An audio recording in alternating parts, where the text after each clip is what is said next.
Your single season can be endured or it can be enjoyed, especially with our access to social media these days, where everywhere you look, people are being proposed to. Let's not talk about the ridiculous wedding hashtags. People are getting married, they're having babies, relationship goals everywhere. And you're thinking, let the single breathe. It can be very depressing. And you can feel like, God, am I a chopstick? Because why is no one coming my way? This is part 2 of my 4-part series for the singles. And in today's video, we'll be looking at things that you shouldn't do and things that you should do in your single period to make it an enjoyable season of your life.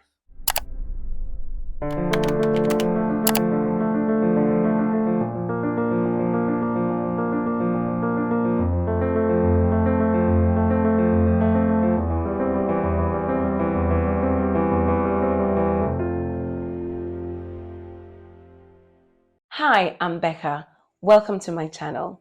If you're new here, please subscribe. I share practical tips on how to grow and be intentional in your relationship with God. As I mentioned in my previous video, October is my anniversary month, and so this is part 2 of a 4-part series for the singles. In part 1, if you've not watched it, do head over and watch it first. I talk about why you shouldn't only pray for a Prince Charming or a Lady Charming, but you should be one yourself. So in this video, I'll be going through some tips and some points on how you can be a better version of yourself. I wish I had known some of these things during my single season. I would have avoided some mistakes. So grab your coffee, grab your tea, grab your notebook, grab your pen, take a seat, and let's get into it. We're going to first start off with things that you should not do during your single season. The first thing that you should not do during your single season, or you should stop doing, is comparison. Stop comparing yourself to other people. Comparison is a deadly weapon that the devil uses to steal your joy, kill your hope in God, and destroy the beautiful future that God has for you. You can look at someone and think, we're the same age, but look at them, they're married, they have 4 children, and I am still single. And just this thought alone can leave you feeling depressed, dejected, and it can even shatter your confidence completely. In Jeremiah chapter 29, verse 11, God says, I know the plans that I have for you, plans to prosper you and not to harm you, plans to give you hope and a future. You see, God didn't just create us, dump us into this world to figure things out for ourselves and see how it goes. No, He created you with a plan, with a purpose. And the plan and purpose that God has for you is not necessarily the same thing that He has for someone else. So you should not look at someone else's life and feel like God has forgotten me, God has abandoned me, because you see, our paths are very different. Trust that God has a plan for you, and His plan is perfect just for you, even if it doesn't look like it. Number 2, do not have the wrong perspective. Your single season is not a prison sentence. God is not punishing you. Singleness is not a shame. Singleness is not a disease. I believe singleness is a ministry, the same way that marriage is a ministry. There's some people who've been called to be single, like Apostle Paul, and there's nothing wrong with it. It doesn't make you less of a person than the person who is married. So you need to change your perspective. One thing that God has been teaching me is to appreciate every season that He brings me into and not be in a rush to move on to a better season, because every season is for a reason. Your season of singleness is a season of preparation, a season of formation, and a season of intentional personal growth. And if you don't see it as such, you will miss everything that God is doing in this season. So the second point is, do not have the wrong perspective. Change your view of your single season. Point number 3 of things that you shouldn't do. Do not idolize a relationship or marriage. Some people feel like, once I get married, everything will be better, everything will be okay. I will no longer struggle with insecurities. I will no longer struggle with lust.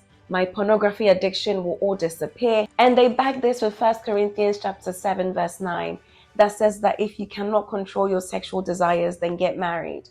Let me tell you, If you cannot control your sexual desires before you got married, you will not be able to control your sexual desires in marriage. Marriage is not a magic potion that the minute you say, I do, boom, everything becomes okay and everything is better.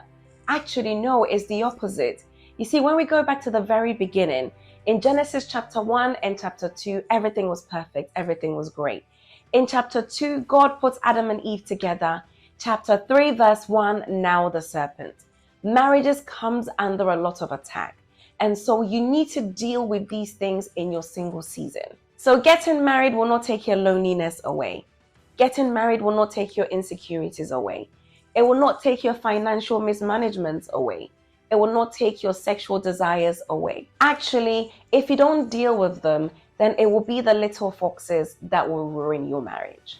Then number 4, the final point on things that you shouldn't do. Do not take matters into your own hands. God does not need your help. Your single season may seem so long. It may seem so tiring. You can get to a point where you feel like, okay, God is taking too long. Let me make things happen for myself. And this will be the biggest mistake you would make. You will begin to lower the standard. You will begin to compromise and say things like, oh, it's fine, as long as he goes to church once a year. Oh, her grandmother's a Christian, so the foundation is there. She doesn't really have to be. I can work on her. He has 5 babies with 5 baby mamas, but I'm the one he's chosen. I'm going to change him. Do not get to the point where you start compromising. We're going to get married anyway, so let's move in together. We're going to get married anyway, so let's sleep together. Because you're afraid that if you don't do those things, then you're going to lose that relationship. Do not take matters into your own hands. Continue to trust God. His plans for you are good. God is never late. He is always on time. God knows what he's doing, and he's pretty good at it. So trust him. He doesn't need your help. Now let's move on to things that you should do during your single season. The first thing on my list is draw closer to God. I cannot stress this enough. Use your single period to build on your prayer life. Use it to build on your word life. Use it to build on your intimacy with God. You see, the desire for intimacy that you're feeling, the desire to be with someone, is not a bad thing. It's actually something that God has placed in you. But God is the only person who can fill that desire. Sometimes we try to fill it by jumping from one relationship to another with things like alcohol, partying, and all manner of things, but the emptiness is still there. Marriage cannot fill that emptiness. The only person that can fill that emptiness is God. He has placed it there because he wants to fill it. It's so crucial that you have an intimate relationship with God for yourself before marriage. And this needs to be developed during your single season. See, when you draw closer to God, the Bible says that your steps are ordered by him. So that means that he can order your steps to the right place to meet the right person for you. The Bible also says that when we delight in him, he gives us the desires of our heart. So maybe you've done a Prince Charming or a Lady Charming list like me. The secret is to desire in God, because then he will bring that right person your way. He will grant you that desire of your heart. In your single season, you must learn to hear God's voice. See, when you're able to hear God's voice, it helps you even in your decision making about the right person. You're able to discern who is from God and who isn't. And you also need to be able to hear God's voice in your marriage. All of this is birthed from a place of intimacy. So in your single season, the first thing you should prioritize, the first thing you should desire to do is draw closer to God. Let Jesus be your partner. Go on dates with him. Have picnics with him. Have pillow talks with him. He is a partner who will never break your heart. The second thing that you should do in your single period is to discover your purpose. As I mentioned, God has a plan and a purpose for your life. And you must use your single season to discover what this plan and purpose is. Because you see, discovering your purpose is a big deciding factor when it comes to who to marry. You must know where you're going, and it must align with where the other person is also going. Maybe I might do a separate video all about discovering purpose. Type in the comments if you want me to do that. But discovering your purpose is very, very important, and you must do this in your single season. Number 3, I think, Set boundaries. Setting boundaries in your single season is basically what the Bible calls guarding your heart. And it says we must do this with all diligence. In your single season, it shouldn't be, oh, anything goes, let's see how it goes. No. You must put certain boundaries in place to protect you. Things like, I will not be in an enclosed place with the opposite sex because body no be firewood. I will not have late night conversations with the opposite sex past a certain time. I will not watch or listen to certain music and movies. I will not surround myself with certain kinds of people. You see, sometimes after watching certain Netflix series, listening to certain music, or even being around certain people, you begin to feel like, oh, I need a boyfriend. I need a girlfriend. I need to get intimate with somebody. Before you realize you're sending, hey, big head, to your ex. Set boundaries. The next thing is use your single season to heal. I cannot stress this enough. Heal. Maybe you've gone through some traumatic childhood experiences. Maybe you've experienced some abusive relationships and all kinds of things. Use your single season to heal from those things. Go for therapy. Seek professional counseling. Work on your insecurities. Break any ungodly soul ties. Because you see, if you don't deal with these things in your single season, these will be baggages that you will take into your marriage, and they can cause great harm to the marriage. So use your single season to identify some of these hurts and deal with them. Point number 5, serve. Use your single season to serve. You see, marriage is all about serving each other and serving others. So it's important that you learn how to serve during your single season. Belong to a church family and serve faithfully there. Ruth served her mother-in-law Naomi, and she found her husband through faithfully serving. Who knows? You may find your partner through serving faithfully. Use your giftings, volunteer at a local charity, give back to the community. You may have more time during your single season, so use it to be a blessing to those around you. Identify gaps and problems and be the solution to those problems. So for example, maybe you're in church. The church's social media is no social media in. You have knowledge in that area. Volunteer yourself and bring solution. Use your single season to serve God and serve others. Point number 5, I think, develop yourself.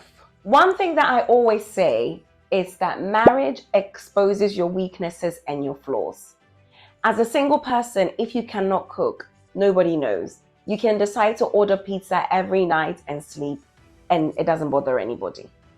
If you snore when you go to bed, it's just between you and your pillow. When you get married, you now have to feed somebody's child. You cannot kill them with bad food. You now have to sleep in the same bed with somebody's child, and now they can't sleep because you're snoring and it's causing an earthquake. Marriage exposes all your flaws. And so in your single season, what you want to do is identify some of these weaknesses and flaws, work on them so that you can minimize them in marriage. Identify things that you're struggling with and intentionally work on them. Develop yourself. Get your degree. Do your master's. Do a short course. Sign up to the gym. Start a new business. Learn a new language. Go for cooking classes. Read books. I have a video with suggestions of books that you can read during your single season. Check it out. But read books. Educate yourself. Learn how to manage money. Learn how to spend wisely, how to save. Even if you're still living at home, contribute to paying bills and paying some of the rent, because doing this will really help you in your marriage.